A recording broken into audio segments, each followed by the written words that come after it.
Welcome to the management space of SWPS University. Welcome to ChinaTalk. It's a series of interviews with leading global experts on China and on East Asia, and it's produced jointly by the Polish-Chinese Business Council and the SWPS University. I'm Marcin Jacoby. I'm head of the Department of Asian Studies here at SWPS University, and the co-host of this meeting is the president of the Polish-Chinese Business Council, Mr. Zbigniew Niesiobędzki. Zbigniew, hello. Hello, everybody. And today we have a topic, China and the EU, utopia of a level playing field with a question mark. And our very distinguished guest is Professor François Godement from Institut Montaigne in Paris. A very, very well-known expert on China in France and in the EU. He is now at the Institut Montaigne, but before, also parallel to that, he's a non-resident senior associate of the Carnegie Endowment for International Peace in Washington, D.C., and is an advisor to the French Ministry of Foreign Affairs. But before that, until 2018, he was employed at the European Council of Foreign Relations, and much of his output is connected with expert knowledge reporting on EU-China issues and on various topics connected with China. He's a longtime professor at France's National Institute of Oriental Languages and Civilizations and at Sciences Po. So a very distinguished guest with a very, very rich list of publications, and also with a book that was translated into Polish in 2016. Pardon my French, Que vaut la Chine, de Mao au capitalisme, and it was translated into Polish, and it's has become a very, very well-known publication here in Poland. François, a very warm welcome to the webinar. Thanks to you very much for this warm welcome. I hope to live up to the occasion. Oh, I'm sure you will. I'm sure you will. So let's start. And before, maybe just one thing before we start, to all our viewers, please remember that this is a live webinar. You can ask questions in chat. We will try to incorporate these questions into our discussion, or leave them until the end of the webinar, and we'll do our best to answer all your questions as far as time permits. François, I already mentioned your book translated into Polish. The book was written in 2012. Now, lots and lots of things have changed in China-EU relations. If you were to write the book again now, what would be the things that you think would change, you would need to change in the book? What were the biggest changes from that time until today? I wouldn't change, maybe I'm too proud. I wouldn't change much, nothing really significant about what I wrote for China pre-2012, because I think I identified the rising nationalism, the conservative or hawkish front that was forming and, in fact, working to undermine the president of the time, Hu Jintao, and his prime minister, Wen Jiabao. I think I identified quite correctly how Mr. Xi Jinping, who was already informally the designated successor, was navigating, but mainly making friends in the nationalist and conservative camp. What has changed since? Well, the first characteristic is that what I was describing were still debates or factional struggles inside the Communist Party. You couldn't be very precise. You couldn't have said very clearly that there was a reformist wing and a conservative camp and outline who was part of what. But clearly, that was the main tension inside the party. And this has disappeared completely. And it disappeared completely like in a magician trick. When Mr. Xi Jinping in 2012, on the eve of the Congress, executed a series of maneuvers that got him in full control over those two fuzzily designated camps. And that's the extraordinary achievement from a point of view of grabbing power that he had. I can describe that if you want. The second big change, I think, is that who would have expected that the rate of Chinese growth would continue at that rate, that the technological progress, and particularly what I would call the digital revolution, would take hold so strongly of China, and that we, when I say we, I mean the democratic camp, would be seized by a number of crises, some of them financial, some of them political, but with what official China and beyond official China, much of China considers as a relative decline of what they call the West. We don't like to call ourselves the West, l'Occident in French. It's too conservative, but they don't hesitate to call us the West, and they think we're in decline. And the association of the two factors is very striking. Yeah. Well, I have to confess that before this webinar, I looked again at your book, and I was really surprised how true are some of the things that you hinted in the book, and they just developed, like you said. It's a great read. Now, of course, today we need to concentrate on just one topic, the Comprehensive Agreement on Investment. It was signed at the very end of 2020, seemingly in great hurry. And the document has been heavily criticized, I have to say, but by politicians, by experts all across Europe, also here in Poland. And you have also written about it, the wins and losses in the EU-China Investment Agreement, published in January 2021. It's a text that I recommend to our viewers. Now, will the agreement, will it be ratified in Europe anytime soon? Because now, of course, it's the first signing, but then the hard work starts. And do you think that it will bring more damage than profit to the EU? Some people criticize it in this way. The EU announced in December that negotiations had ended, but in fact, it's not signed. Let's not even talk of ratification. The EU has published the main text, but it also said that the so-called annexes, and the annexes are vital because they include what is open for investment, what is closed, what are the reservations that each partner, each side can make. This was meant to be published late February or early March. It's not out. Just yesterday, I saw an interview of the French Secretary of State for Foreign Trade, who has often given hints on the CAI issue. And this time what he said, well, this is all still under discussion, which means something that all of us who have dealt with China for a long time know. Until the ink is set on the paper to the last iota, to the last drop, nothing is agreed. The negotiation continues to the very end. And so I'm interested to follow even that track, which most people are not really looking at.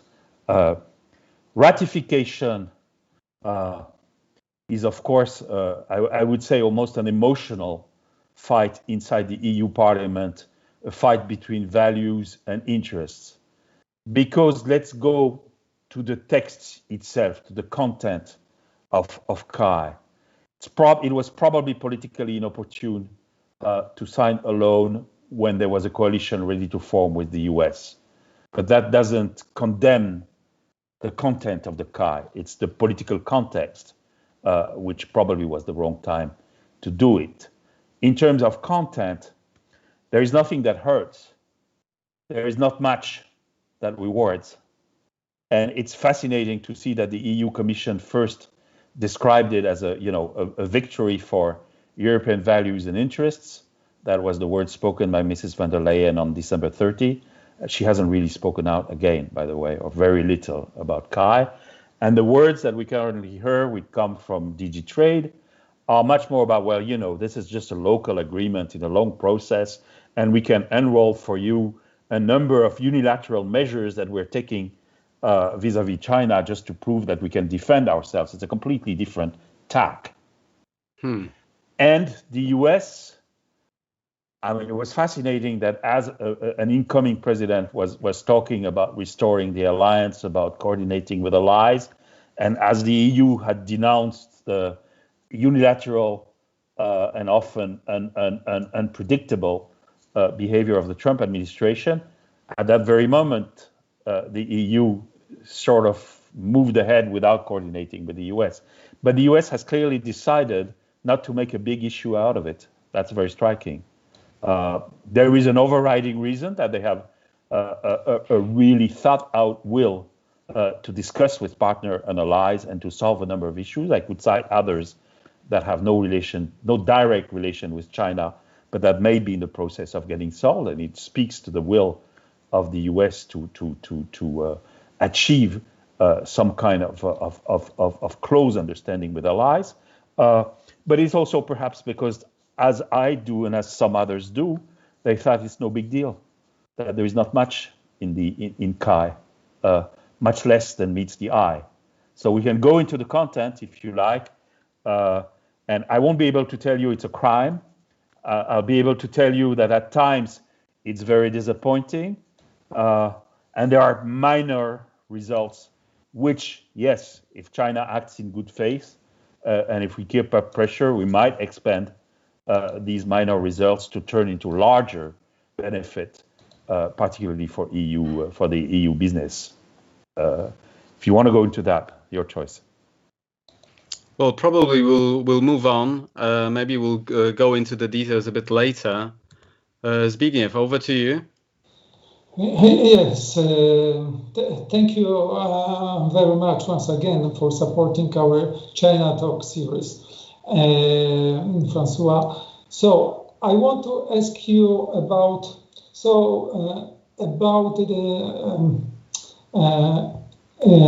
the assigning the agreement from other perspective, because we naturally concentrated on European perspective in European context. From our side, to date, China has given little detail about its interpretation of this agreement. So let's try to list the benefits and weaknesses of this agreement, potential weaknesses agreement, from the Chinese perspective. Well, from the Chinese perspective, I think this is a kind of insurance policy against the EU backtracking on its openness. We say the same about China. The main argument that Digitrade uses is that this is a ratcheting agreement, which means you can't move down, you can't move back from earlier commitments. But to the Chinese, it's very true. Why? Because they, of course, fear that with the Biden administration, there will come further impetus for decoupling, for introducing limitations. Some of them have to do with national security. Some of them have to do with critical technology. Some of them might even have to do with slowing down some of the international economic expansion of China. And the Chinese are buying some insurance vis-a-vis the European Union. That, I think, is the game. They are making minor gains. For example, it is probable, this is in the annexes, which is not yet published, so it's difficult to be definite about it, but it's probable that they will have one gain in the renewable energy sector for participation into the European renewable energy sector. It's a small example. But truly, whatever gains were made by Europe, because it was an asymmetrical situation. Europe is open for investment. China was not. China can use its developing economic status, whatever we think of it, and Europe, of course, cannot. So China has made some minor concessions. Even in the words of the principals who negotiated with China, these gains are rather limited. We're talking about electric car business, even though most likely the agreement will say that it's the Chinese government that decides what and where, rather than foreign investors. It's going to be private health clinics in 10 cities. Okay, it's a nice business, but it's not the end of the world. It's financial services that could be more important because we level up with what the US gained, and China conceded that to Europe. But that's what they always do. They move when they liberalize a sector. First, they select friends, influential friends, and they make gifts. And then they select a country or partner and they start to enlarge the gift to the partner, and then they mutualize it. This is what has happened. There are as yet undefined advantages for Europeans in terms of telecom and cloud. And that's about it. The rest is commitment to level playing field. And yes, it is China that is making the concessions. One has to admit that. But the big question is, are those concessions enforceable? And some might be, because the arbitration mechanism looks very much like a WTO arbitration, and WTO is perhaps the one international organization in which it places high respect, because it's such a surplus country, it's such an exporter, that it needs WTO more than many others. Other obligations, the one that we've talked most in public, energy or climate, for example, labor conventions, including forced labor, corporate social responsibility, that doesn't really come under WTO. This is almost unenforceable commitments, where yes, you can have arbitration, you can talk about it, you can even have at the political level talk, but there is no sanctioning mechanism. Same for subsidies to companies, which was one big requirement of the Europeans. Yes, we got in the text of CAI a commitment by China that if required, it has to be transparent about the subsidies. Transparent, so what? Don't you think Mr. Xi Jinping is rather transparent in a lot of what he's doing? Without sanction, that's the limit. And of course, there is a European logic, which is to say, our vision will prevail because it's a vision of mutual benefit and legal order, and people will see by themselves.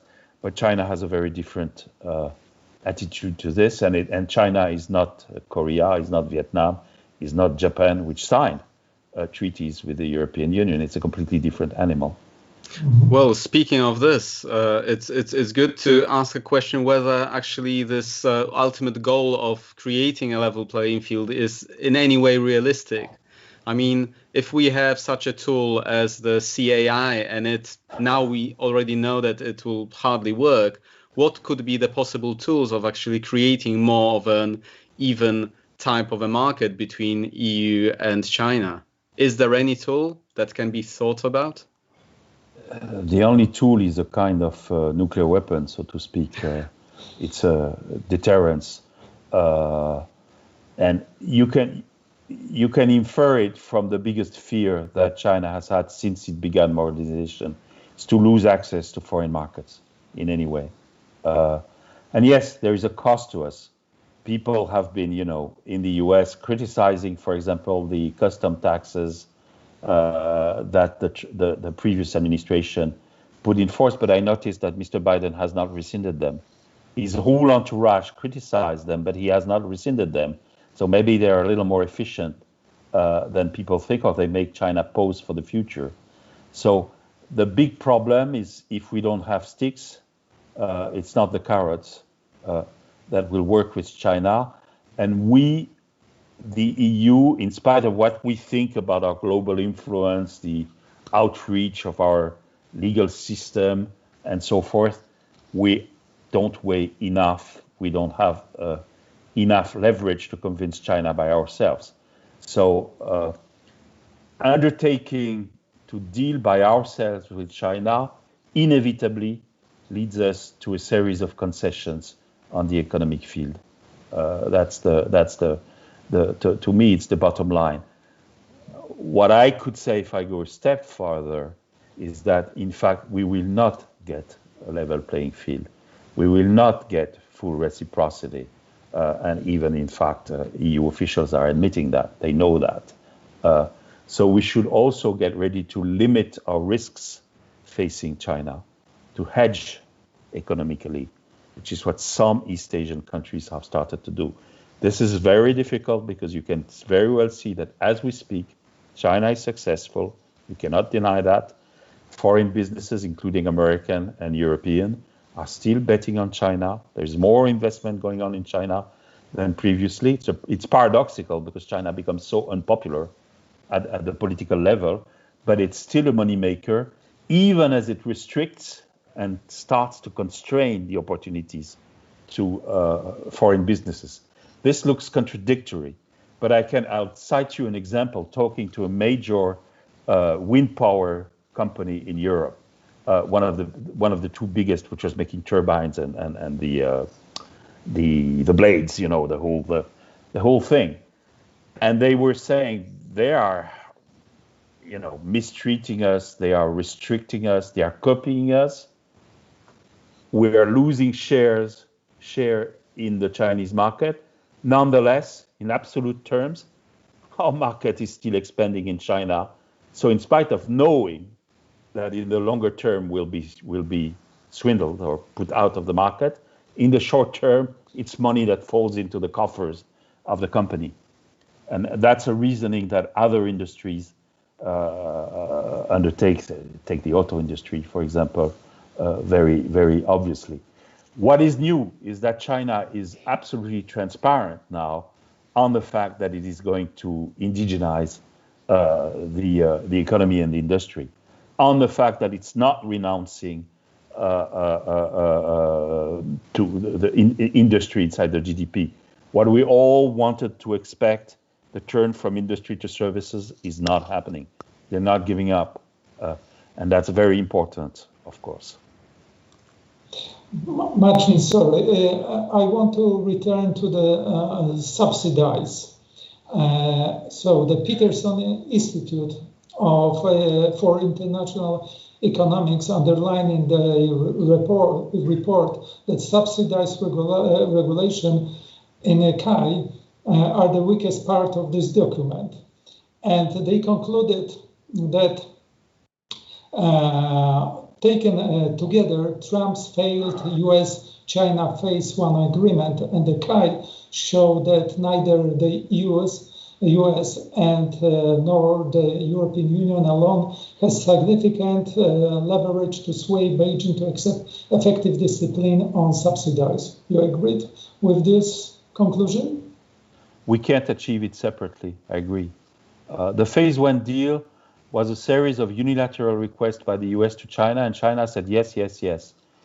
Even without COVID, it would never have bought $200 billion supplementary imports from the US.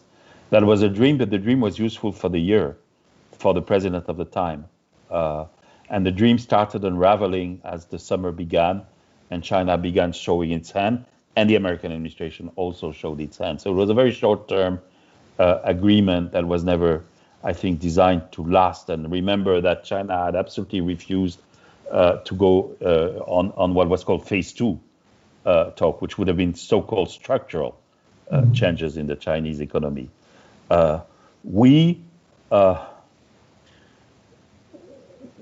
If we don't have a sanctioning tool, we cannot get rid of the Chinese subsidy. We can identify some of them, not all of them, in fact, but some of them. It's very difficult if we don't have the sanctioning tool, and in many areas, the WTO doesn't give those tools. So what the EU has done, and we should say that, is reserve the right under CAI to adopt a new competition tool against subsidies, a unilateral tool, where we wouldn't need to really talk with the Chinese, where we would sanction them. That is a white book for subsidies. Last summer it had been published by the EU, but several member states were not happy with it, not widely interested. Just as DG Trade now openly deplores that the EU Council is not getting ready to endorse the international procurement instrument. That's the instrument that creates rules for public markets, and that would be binding. For their own reasons, a number of member states are not quite ready to go this, including probably the most important economy in Europe. So that is an issue. Until we, decide to move more decisively on this front, and until we manage to coordinate action with important partners such as the US or Japan, we will not be able to sway China. And some of our more forward legislation runs the risk, in fact, of having investment turn to third market, or China sort of isolating Europe and making gains in third markets from Africa to India to the Near East, to the Middle East or South Asia. So it's not an easy task. If the Peterson Institute took the position that you described, it's already a good position for the Peterson Institute, which for years has essentially echoed the free trade mantra and sort of denounced all kind of measures as protectionist, not recognizing that it's China that starts the game. It's not us. So you see the future of successful EU negotiations with China in the framework of transatlantic relations, and how does the CAI influence the transatlantic relations? This is actually a question from one of our viewers, from Ms. Sylvia Kania.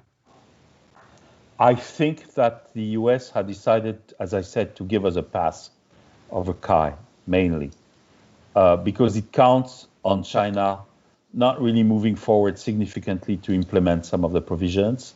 Let's remember there is no investment chapter yet, for example, because the gains are very limited, the actual market gains, and because the other commitments, stuff like climate, stuff like labor conventions and forced labor, that doesn't depend on a relationship with Europe. It's a global policy. So I think the US is going to look at other tools. It's going to look at tech and tech export and tech denial.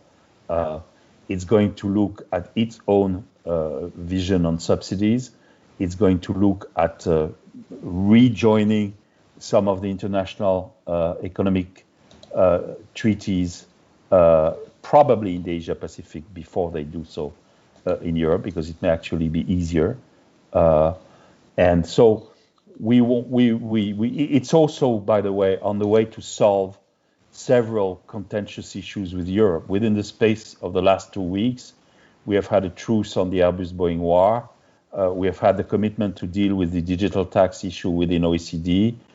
We have had a suspension of the taxes on wines. I'm not sure you're totally familiar with that, but I often joke about that, saying, the Trump administration threatened Germany and punished France because the cars were still getting into the US, but the wine was not. So it's actually big money. And so a number of measures where it is very clear that the US is playing a very different game. And I think the EU, in defense, if I have one defense of how the EU moved in the last quarter and in the last months of 2020, we frankly did not know yet what the Biden administration policies would be. We didn't know the names of the people. And what we find now is a striking continuity on some of the issues, some names which are highly competent and have a strong experience of China, and a dedication to roll back some of the Chinese influence. That was absolutely not a given where the Democratic Party comes from, given Joe Biden's personal past with the Obama administration and so on. And so part of the EU reasoning that can be justified, not so much, we're going to have autonomous strategy. It's, well, let's get what we can while we can. And the Chinese made an offer. And let's take an insurance policy in case the US goes on its own course without real policy coordination with the EU and China. That I think was an argument that could well be received at the time. I still think that the EU carried it too far, and that Mrs. Merkel, for her own reasons, carried it too far. But let's admit that the heritage was not so good. Right. So the CAI, as I understand what you are saying, would need to be armed with a lot of very, very concrete tools, such as the control on the procurement, unilateral tools, to make it actually a way of helping the EU businesses against China and making the relations more leveled up. To get to the most contentious issue, suppose we have a bill introduced at the European level for moving on forced labor. Suppose we have a policy of personal sanctions that are not yet adopted, not even with Russia, by the way, in terms of Hong Kong to use the example. Suppose the competition instruments get strengthened as the White Book on subsidies has recommended, but as member states have hesitated to do. That will be an incentive for China to move, because China moves when it recognizes real risks and a relation of strength. It doesn't move when it's being lectured. But how probable is it that the European Union actually makes such tools? I think that's possible. I don't give up on the EU. Let's look, for example, at investment screening, which even as we speak is not perfect, by the way. It's not a binding instrument. There are some states which haven't even prepared their own system to adopt it, but it's a big step. The investment screening proposal failed once inside the EU. It was debated and rejected in 2013. And the next round, it was adopted. I'm not going to repeat, the mantra that the EU moves under crisis, but there is some truth that as events pile up, the EU moves forward. So I personally don't think that China will make concessions to the EU in such that it would make us collectively forget about those instruments. And yes, there are going to be refusals. There's always going to be member states that drag their feet, and we have to find ways to go around that. Right. Zbigniew, maybe we go back into the sort of inter-EU. Yeah, I want to ask you if you agree with the political road that the EU showed the US, the new administration of US, the middle finger by signing agreement between China and the EU on investment. So I try to understand that in the context of Phase 1 agreement, which discriminated against European countries, and the signed RCEP agreement, the EU had no choice. Maybe this was this moment that we should finish and we should do something in these areas. I don't go with this polemical view because if you show the middle finger to somebody, the person has to be facing you. The EU moved when there was nobody in the White House, literally. It's not a sign of strength. It's a sign of weakness. And I think the US understood perfectly that. So I don't go with this argument. If the China made literally no opening for 7 years, and then made an opening in the final month, which coincided with the void in the White House, there is a meaning to it. So it's not an absolute sign of strength. And I think the Chinese remember that. That also means the Chinese remember that the EU could well swing in the other direction too. I don't think that they have a huge respect for the strategic sense of the EU. Like all authoritarian regimes, they also tend to underrate democracies, by the way. That's an added factor to them. We're confused and quite unable to toughen it out in the long term. So that's not the issue at all. The issue is among ourselves to have a converging diagnosis on where China is heading. So many people right now still want to believe, for example, not only that we need China on climate. Yeah, of course we need China on climate, but that China will deliver on climate, which is a completely different issue. So many of us still argue that it is in China's best interest to adapt its economic structure and that it will do so, for example. So many people think that in the interest of stability in Africa, for example, we should cooperate with China. Of course we should, but we have to be two to cooperate. This is all a number of issues because China is so strong that we have an incentive to discuss, to bargain with China, but we may be disregarding the trend of China, the vision of themselves that they have today. I was quoting before we started speaking Mr. Wang Yi, the Minister of Foreign Affairs, last speech, where he says not only the CCP has reached its 100 years anniversary, but it has 1,000 years of achievements to come, which is, a very strong and secure statement. So I generally think that all strategies based on a diagnosis of China's incoming weakness are failing. That we have to reconcile ourselves, even though it's not pleasing, we would prefer it otherwise, but we have to reconcile ourselves with the idea that China is strong. And as a strong partner that believes in relations and force, it won't give away easily concessions that we're asking from China. Francois, and speaking of this, I would like to ask you, how far do you think there is an understanding of China in these terms that you just described here among the decision makers in the EU? Do you think the politicians that decide about things, that negotiate with China, actually understand what kind of a country it is?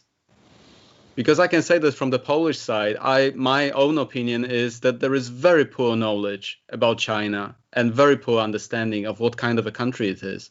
And this, of course, influences the efficiency of cooperating with China. Yeah, we keep saying that people who've experienced communist rule know better than people who haven't. And I think that was true. But the memory fades and the lessons fade, and new generations are quite different. Western politicians, I understand, and you can't generalize, but those who are visibly both interested and in the dilemma, shall we say, I think they understand the overall ideological and restoration of dictatorial control in China, but somehow they think that because of realism, and because realism dictates to China to move otherwise internationally, we're going to live with this contradiction of a dictatorial China that imprisons Uyghurs, that takes full control of Hong Kong. But after all, like Crimea wasn't Hong Kong China anyway. So what's a treaty? But we'll move differently because China itself will analyze differently its interests, and that's where the trap opens for politicians. I recognize I'm talking about a very hard line. I'm taking a very hard line, but I think it's justified by events and trends. Then you have to understand that China is a huge. It's a huge market. It's a huge economy. There are lots of short-term benefits. There are people who go there and who do business knowing fully what it's about, and that's going to continue. It's the huge difference with Russia, if I may. I had a colleague, when I taught at the National Institute of Oriental Languages, that includes Chinese and Russian and Polish, by the way, and other Eastern Europe languages. And I had a colleague who did Russian studies, and he once wrote a book on Russia, which was called La Puissance Pauvre, the poor power, the contradiction between both very powerful and, if not downright poor, at least not rich. Well, that's not a problem that China faces. It's a Leninist country which we have never met. And when I say Leninist, I know I'm being a little ideological. I'm being influenced myself by the party ideology. In China, as you know, this can morph into a number of other terms. It's as much Chinese heritage and Chinese bureaucracy, and they have. It's an art form in China to blend party thinking and Leninism with traditional thinking, something which was never achieved fully by Russia or by East Germany, which tried, by the way. Yeah, and to have names that not necessarily designate the reality. Yeah, that's the double talk, which is very clear. Mr. Xi Jinping I think, is very special in that he has absolutely no qualms with open lying with a straight face to foreign partners. This is something that Mr. Putin does, of course, but it's so striking in the case of of Mr. Xi going to meet President Obama and saying that China will not militarize the South China Sea, which is what it was doing at that very moment. For example, going to the to Davos and saying that China is the herald of multilateralism when it's essentially practicing bilateralism and using multilateral organizations, creating coalitions, but never increasing the influence of international organizations anywhere, turning down most of law. So this is, it is quite striking. Yeah. So this all makes China the most difficult trade partner for the EU ever, in terms of both ideology but also everyday business. What is most striking to me currently, but of course I speak from my small position, is the coming extraterritorial threats by China. The fact that parliamentarians, for example in Denmark, now in Germany, are being threatened, that journalists, foreign journalists not living in China, not working in China, are being sued. There is what I would call the Hong Kong normalization model is serving as a school for China to expand it. And this is hugely important because anybody who wants to have a future with China, wants to deal with China, whether you want to learn Chinese, whether you want to teach, whether you want to do research, whether you want to make money, whether you want to negotiate, if you run the risk of being blacklisted by a very powerful state, many of you are going to avoid speaking out. Maybe you'll think it won't move you, it won't change your thinking, but you will be very hesitant to speak out. And I think China is moving to that position everywhere where it starts to get a prevailing influence. If it was Australia or New Zealand, that would have been already clear for a few years. We've had the incident in Canada with taking hostages for now more than 2 years. But it's coming to Europe. It's coming a bit later. European citizens may not feel the military threat because the military threat is not yet immediate and palpable, but it's there politically. So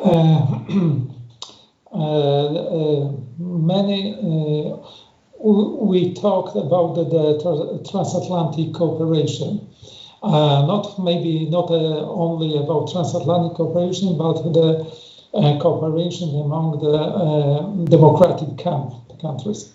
So the final product of this cooperation is to be joint action called by some managing the rise of China.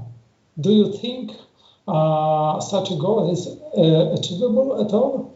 Managing the rise of China? Look, we won't be the one who create any form of regime change in China, clearly. We will not stop economic interchange and a degree of economic integration because it's advantageous to both parties in a number of cases. What we can prevent is political influence, and that's now becoming a priority. We can slow down the military takeoff and the technological takeoff in some areas. We can insure ourselves against the risk of blackmail in critical economic or technological areas. And we can see China for what it is in international organizations. I think the WHO example of this year, the past year and this year over COVID is a striking example. If we achieve that, it will already be something. We also need, you talked about coming together among democracies.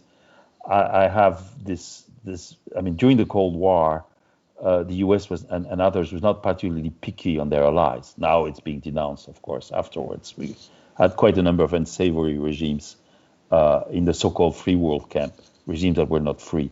We're pretty fortunate today that we don't generally face exactly the same dilemma, but we have to recognize that we have different shades of democracies and that we have our own quarrels. As you know, we have them even inside Europe, but let's talk about India, for example. There are those who consider that India is no longer a liberal democracy in any way. Some would even say it's moving away from democracy because of this big religious movement and the present prime minister. I think we have to have a wide conception. We have to admit that the warts or the defects in some members of our camp are not at all equivalent to the abuses that are being committed in China or by China. It's on a different scale. It is a huge problem of our democracies today that we focus on our own quarrels and our own defects. I can see it every day in my own society, and that doesn't mean that it's not legitimate to have, political debate and democratic debate and infighting and alternancy of power and so forth. It's hugely important.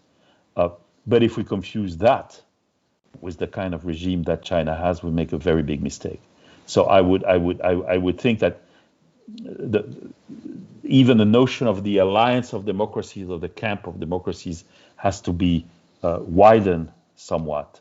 There are countries which feel the hot breath of China on their neck and which are not complete democracies or even not at all democracies. They don't present to us the same problem that China does.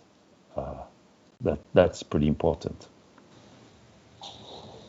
That's a difficult case also in terms of what you said before about engaging with China. So as I understand, we also need to engage and not go into the trap of the Second Cold War and creating walls. It's a question of engaging, but using tools that actually make our own rules of the game also powerful enough to be respected, observed by China.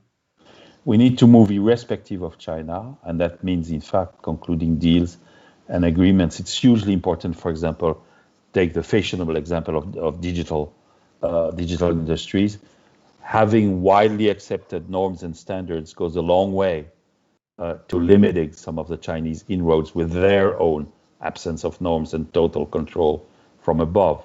So if we talk directly to China, if we engage directly to China and tell them, we don't really like the fact that all your data is communicated back to the state and to the party, and that all enterprises, all digital platforms actually share data with the state and have an incredible degree of intrusiveness into the private life of your citizens. What are our chances of getting China to agree? Zero.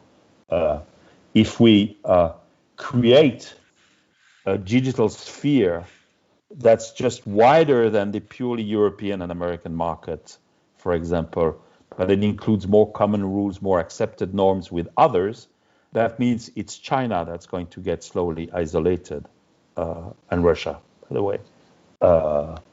Even though I think, I'll have a debate with you, I'm sure, on that, but every time I see an opponent in Russia denouncing Mr. Putin on TV, I think, well, Russia is bad, but it's not China, because you never see an opponent denouncing Mr. Xi Jinping anywhere in China publicly. That's impossible. Yeah. Okay, so far we talked about relations with China in a global and European context. I would like to ask you about the current state of France's bilateral relations with China. The French-Chinese relationship was raised to the level of global strategic partnership in 2004. We know China is one of France's major trading partners, and this trade is significantly imbalanced. We know more than 1,100 French companies are present in China, and a total of 700 subsidiaries of Chinese and Hong Kong companies are set up in France. Close scientific, technological, and academic cooperation were well known. Do you think this is potential willingness on both sides to develop this relationship dynamically? How do you see it? First, the direction of French policy with China has moved over the years or the decades, and it has moved in a continuum. The breaking point was the 2008 Olympics and the clash around Tibet and the movement against France at the time.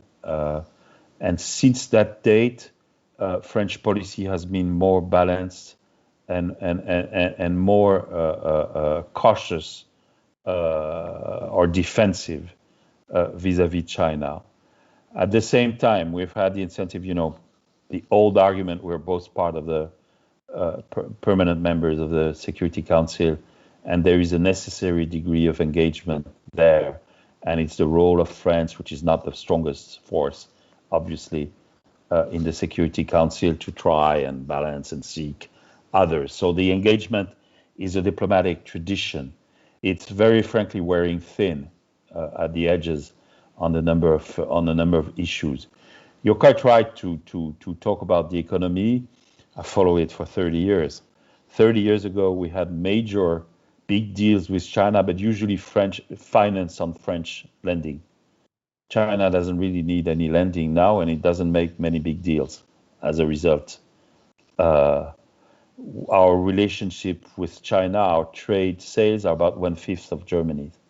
We don't have the network of subsidiaries, subcontractors that Germany has. That, by the way, includes Poland and other Central or Eastern European member states, and even Southern Europe, Spanish as well. So we're not in a very strong position. We do have key technologies. That's still a strong point. And it's been tempting for French to bargain around some of these key technologies. I don't think this would be done as much. What has taken the place of these policies, which came from the Gaullist era, the post-Yalta world and so forth, is a tendency to rely on the EU for defensive tools. And you'll note that for all the proposals of defensive tools of the past few years, France has always been one of the 2 or 3 or 4 signatories of whether it was, let's turn down market economy status, let's have investment screening, let's talk about subsidies, and so forth. We have also, I think, worked a lot to convince Germany to go along with this. I think Germany moved because of its own balance of economic interest. But there is really a paradox there, is that Germany has become much more cautious and much more ready. I mean, the one Ministry of the Economy in Europe that had never, ever approved an anti-dumping measure of the EU was the German Ministry of the Economy, and that has changed now. So beyond Mrs. Merkel and her moves one way, in one direction or another, then we are vulnerable. It's well known that Germany has had some issues with its auto industry in China because it has a large share of the market, and that's, of course, a fragility in political terms. Our luxury cosmetics, goods, and so forth is a huge business globally, but also in China. And that's a fragility as well. Although strikingly, to me, the Chinese have not used it as overtly as they have used the weakness from the German auto sector. But it's there. We have other fragilities. Maritime overseas territories, which are part of France, technically, from the Pacific to the Indian Ocean, and huge maritime economic zone, EEZs, which are not, very frankly, not completely defensible by France and the French Navy, given their size. So we are exposed at that level too. It's a consideration which you probably don't feel as well as we do, but it's there, along with some British, to some extent, worries and certainly American concerns. So the balance is there. You need the United States as you need Europe as a whole, of course, for your defense facing you know who on the eastern border. We are pretty engaged both in the Near East and in sub-Saharan Africa, and we need American participation, logistical support to be able to achieve this. Is sometimes a little more than logistical support. In fact, and our industries, the aerospace industries, for example, the digital industries, whether they're hard or soft, they're completely enmeshed with the Western and the American economy. If a choice has to be made, even though you hear a lot about dependence on the China market, comes a very distant second. That's not true for cosmetics, not true for the German car industry. It's true for all these high-tech sectors. So if I make a very realist analysis, yes, France maintains a kind of balance and especially a front of a relationship and an engagement with China, but at the core, the balance of interests points otherwise. That would be my realist answer at this point. Thank you very much. Yeah, not very optimistic, some of these things. We have the last 4 minutes of our webinar, and we would love to ask you change the topic a little bit, but just a little. You mentioned Wang Yi and his presence at the 2 sessions. Could you tell us a little bit about your view of the 2 sessions and how things look from this perspective as far as the way China is going the next few years?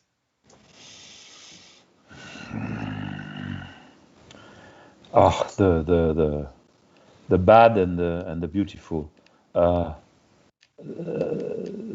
extraordinary ascendance of Xi Jinping throughout this, of the personal cult on the eve of the 100th anniversary of the party. The very low publicity that his colleagues receive now, that is very, very striking. All those who bet on some kind of reaction inside the party or around the party by elites are up to now wrong. He's winning the day. The second is the degree of self-confidence related to international events, and that is indeed Wang Yi's speech, which was a very tough line speech on almost every front, from India to the US. It was very striking.